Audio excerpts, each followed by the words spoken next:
Hi, everybody. Welcome to Module 6, Chronic Respiratory Disorders. All right, so we're going to talk about sleep apnea. So, sleep apnea affects a lot of people 30% of adult males, 15% of adult females. There's two different types, central and obstructive. So obesity does contribute a lot to sleep apnea. However, keep in mind you do not have to be obese in order to have sleep apnea. There's a lot of different testing that you can do for sleep apnea. Some of the things that you can do in the office, you can do the Sanford Sleepiness Score, Epworth Sleepiness Scale, and then there are some home tests that you can do, or you can send them for the overnight polysomnography, which usually has to be done in a sleep center, or the multiple sleep latency test, also again has to be done in a sleep center. That will also test for narcolepsy. Management generally weight loss. There's oral appliances. CPAP, which patients usually have to be fitted for and measured for, or a surgical options. Tuberculosis.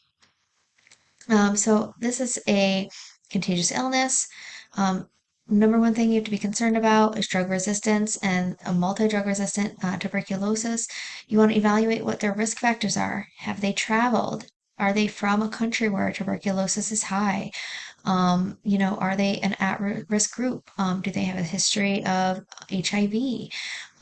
Do they have a low immune system? Testing for this, the tuberculin skin testing, the quantiferin testing, chest x-ray. You want to refer them to a specific, to the health department or to a TB clinic.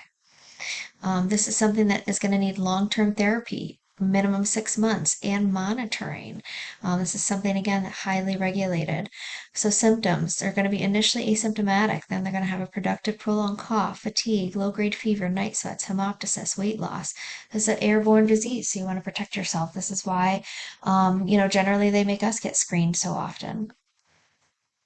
Asthma. So, triggers, there's lots of people have asthma, lots of people have lots of different triggers. Allergens, environmental, could be pets, could be dander, could be dust mites, could be the pollen in the air, and all the different things in our environment.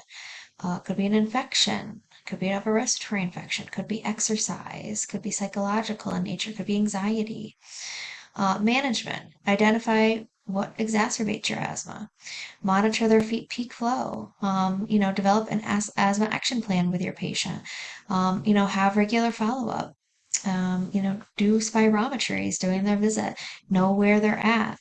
You want to classify them. Are they mild, moderate, severe? That's going to determine your treatment plan. There are a lot of different classification guidelines. So when you're going to take your certification exams, and this is not just for asthma, but for a lot of different conditions, they're going to ask you questions based on different classification guidelines.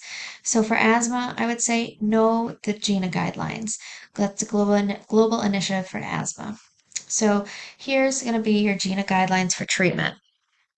And so you can see that here, I just put up for your adults and your adolescents, and you can see this is a step-wide guide, okay, for your treatment, and this is the most recent treatment. The most difficult thing is, I know in regards to class, we have textbooks and things like that. Guidelines are generally updated every year. Your textbooks may be out of date. So that's why we always give you guidelines to go by as well. So always look at those, okay? So same thing, hypertension, hyperlipidemia, your COPD gold guidelines, when you're studying for your certification exams. So COPD, third leading cause of death. Your primary cause is going to be smoking. It's a restrictive disease, reduced lung volume. Okay. Um, Musculoskeletal disorders, tumors, interstitial lung disease can all contribute to this, but it could be also the obstructive. It's impaired expiratory flow. It's reversible and irreversible. Again, you want to follow your GOLD guidelines for your diagnosis and treatment. Okay.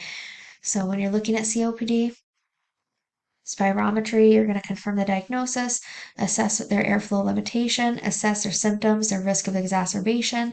You're going to put them in a category A, B, C, D. What is their moderate, severe exacerbation history? Is it over two exacerbations in a year? Is it over one? Did it lead to hospital admission? You kind of go through go through the steps and categorize them in regards to their symptoms. And then you're going to grade them based upon their FEV1, percent of predicted value. Okay. And then you kind of go through the steps. That's how you categorize them. And you can see this here.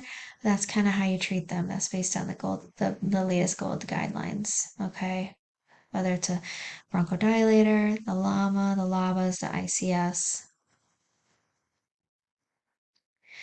And then this is how you kind of treat in regards to whether they just have some increasing shortness of breath. There's a lot of different pathways, or whether they're having an exacerbation.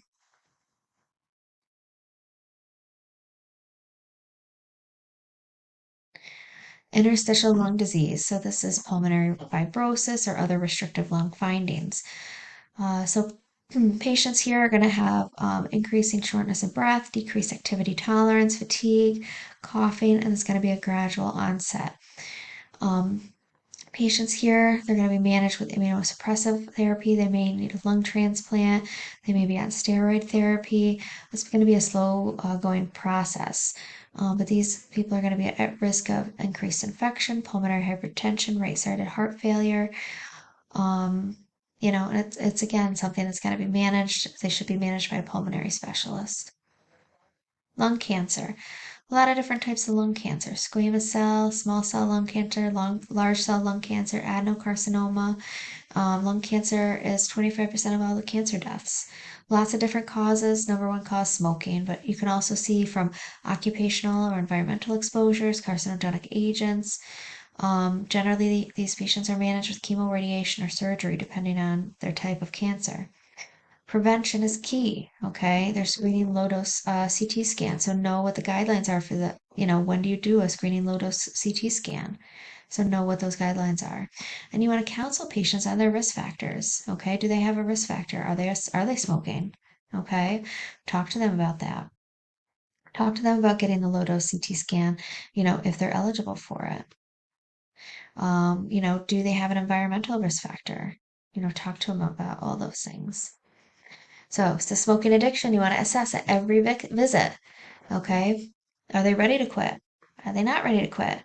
Refer to the smoking cessation program. New York State has a New York State smokers hotline. They have the patches, the gum, all of that stuff, the nicotine replacement. They could try hypnosis. It's worth a try. Medications right now, the only one that's available is Zyban, which is essentially Wellbutrin. Chantix has been removed from the US market. It was previously available. Everybody was using that, prescribing that, but unfortunately it is no longer available. It was removed from the market, I think about a year ago or so. Cystic fibrosis.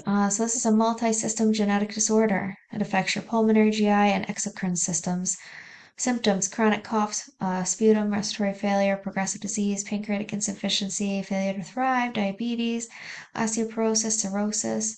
Diagnosis generally made on a newborn screening, but can also be used genetic analysis and sweat testing.